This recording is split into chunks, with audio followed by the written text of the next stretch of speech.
Today I'd like to talk about a course I taught 2 years ago titled Art and Life, Where They Intersect. And in many ways that course was seminal to actually becoming the laureate this year. The course really dealt with people's lives and the lives that we live and how they actually influence what we create or make as artists. And then I also looked at the way art actually might influence the way people live their lives. The second class, I give a lecture on the psychoanalysis of creativity, and basically that deals with how people's backgrounds and their childhoods have influenced what they create. And I talk about 6 artists, and from all the way from Janine Antony to Alberto Giacometti.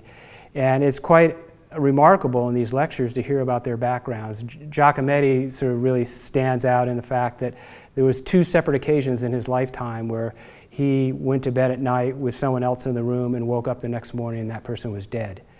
And if you look at his sculptures, you can sense that they deal with mortality and the fragility of life.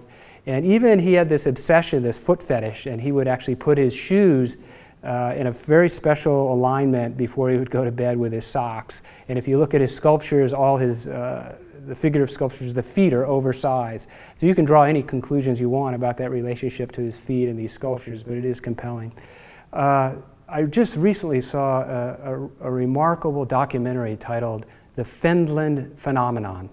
In Finland, the country is ranked #1 in the world by virtually any criteria you use in terms of its success educationally. One of the things that really stayed with me, they said that in the average class in the United States, the teacher will speak 85% of the class time.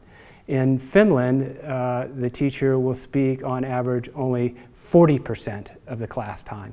And the rest of the time, the students are talking and interacting, and they're really concerned with not so much what they memorize, but teaching students how to learn. And I think that's sort of, in many ways, the way I tried to approach this Art and Life class. The third class, I asked all the students to come prepared, having written a 2 to 3 page autobiography, and come to that class prepared to read it to their fellow students. It was one of the most amazing experiences I've ever had as a teacher in terms of how idiosyncratic, personal, diverse our students' lives are, and them having the opportunity to share that with their fellow students. And it seemed to establish immediately in this class a real sense of trust and respect and a safe environment. It was really a launching pad for the rest of the semester, where we cover a myriad of topics in terms of ways that we engage the world creatively, everything from new media and technology to the experience of silence and reflection and how rare that's becoming, to the senses and multisensory learning in terms of how touch and sound and experiencing our senses at the same time leaves a sort of an indelible impression. And those are just a few of the things that we covered in this course called Art and Life, and hope to share some more things in the future with you. Thank you.